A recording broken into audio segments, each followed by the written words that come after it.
자, 두 번째 사건으로 넘어가도록 하겠습니다. 키워드는 이렇게 잡아봤습니다. 연이자 3,000%. 이게 말이 됩니까? 3,000%. 거기다가 성착취 불법 추심이에요. 오늘 경찰이 발표한 사건인데 이제 미등록 불법 대부업체를 붙잡은 그런 사건이죠. 네, 미등록 대부 업체를 운영하는 사람들이요. 일단 20, 30대 청년과 사회 취약계층을 조금 대상으로 했어요. 예. 이 사람들에게 뭐 많은 돈을 빌려준 것도 아니라요. 뭐 20만 원, 30만 원의 어떤 소액을 대출해 주면서 대신에 무엇을 담보로 잡았느냐. 이 대출받는 사람들의 연락처, 지인 연락처와 그리고 나체 사진을 받았습니다. 그리고 변제하지 못할 경우에는 너의 지인들에게 이 나체 사진을 유포할 것이다. 이런 식으로 협박을 하면서 진짜 연 3,000%라는 말도 안 되는 이제 고리로 이제 피해자들의 어떤 뭐 성적 착취를 넘어서서 경제적 착취까지도 조직적이고 체계적으로 자행했던 그런 사건입니다. 9개월 동안 피해자가 83명이었다고 하고요. 피해 금액이 2억 3천여만 원에 달한다고 합니다. 지금 나오는 장면은 이제 경찰들이 이제 그 사무실을 이제 들어가서 현장에서 체포하는 그런 모습인데 지금 방금 변호사님이 피해자 83명이라고 얘기했어요. 피해자들의 심적 고통이 상당했을 것 같은데 박사님, 이게 20, 30대 청년들이 주로 피해자가 많았단 말이죠. 네, 맞습니다. 이제 변제 능력이 부족한 20, 30대의 그 사회 초년생들일 텐데요. 네. 대부분은 보면 학자금 대출이라던가 아니면 기초 생활비를 좀 마련하기 위해서 이런 소액으로 했던 것으로 보이고요. 이들이 이용했던 것들이 사실상 비대면 플랫폼이다 보니까 실제로 2030의 세대들에게는 좀 익숙한 직접 만나지 않아도 되니까. 네, 비대면으로 활용할 수 있는 그런 상황이었던 것으로 보여집니다. 30만 원 빌려주고 이제 50만 원을 갚게 되는 식으로 이제 대출을 했던 상황인데 사실 상식적으로는 우리가 뭐 지금 보면 말이 안 되잖아요. 30만 원 빌리는데 50만 원 갚는 것도 말이 안 되고 또 뭐 연락처라든가 어떤 뭐 주민등록 뭐 등본을 보내라든가 뭐 이렇게 해서 가져가는데 나체 사진까지 요구를 하고 명백하게 불법인데 피해자들의 심리는 왜 경찰에 신고하지 못하고 계속 끌려가는 그런 상황이 됐을까요?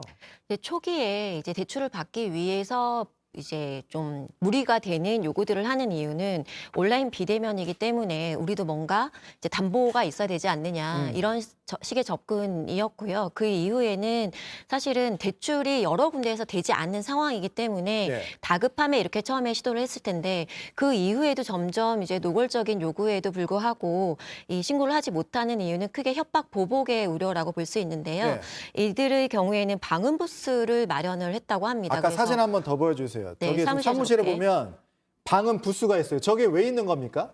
저 결과적으로는 그들에게 협박하고 예. 폭행에 이제 이용하는 소리가 이제 새어나가지 않게 하기 위해서 저런 용도를 이제 마련을 한 거고요. 그러니까 저기 들어가서 그렇죠. 그 피해자들한테 전화하면서 막 소리를 막 지르는데 소리가 크면 이제 주변에서 소리가 크다 그러니까 방음 부스를 만들어놨어요. 네네. 그렇게 이제 협박을 하니까 그들은 이제 좀 더 압박을 받게 되는 상황이고요. 또 예. 하나는 본인뿐만 아니라 가족, 지인들에게까지도 알리거나 그들의 사진을 나체 합성해서 사용한다던가 이런 식의 이제 위협을 하게 되는 겁니다.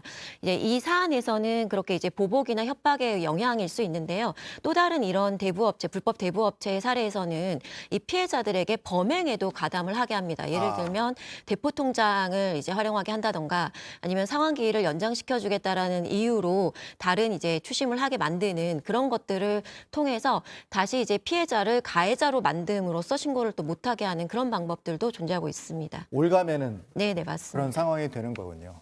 이게 지금 지난해 10월부터 이 대부업체가 활동을 했는데 올해 7월까지 활동을 했다고 하고 결과적으로는 지금 1년 지나서 네. 이제 일당을 붙잡은 거거든요. 이게 시간이 오래 걸리는 이유가 있습니까? 일단 박사님 말씀해 주신 예. 것처럼 신고를 상당히 하기 어려웠을 겁니다. 신고를 하기도 어려웠고 그리고 신고를 해서 이 범행을 인지했더라도요.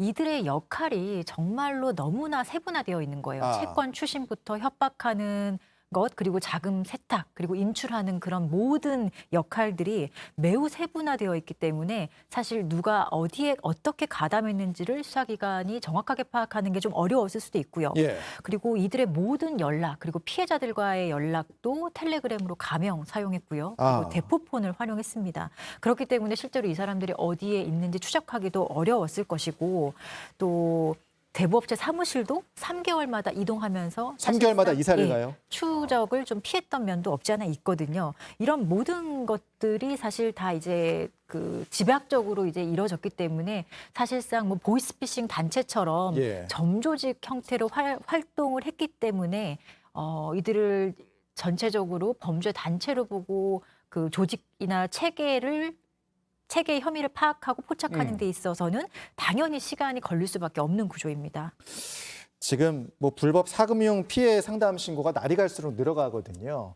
그래서 이 방송을 보시는 분들도 혹시라도 이런 상황이 생긴다면 빨리 일단 경찰에 신고를 하는 게 가장 중요하지 않을까. 그래야 더 큰 피해를 줄일 수 있다. 이런 생각이 듭니다.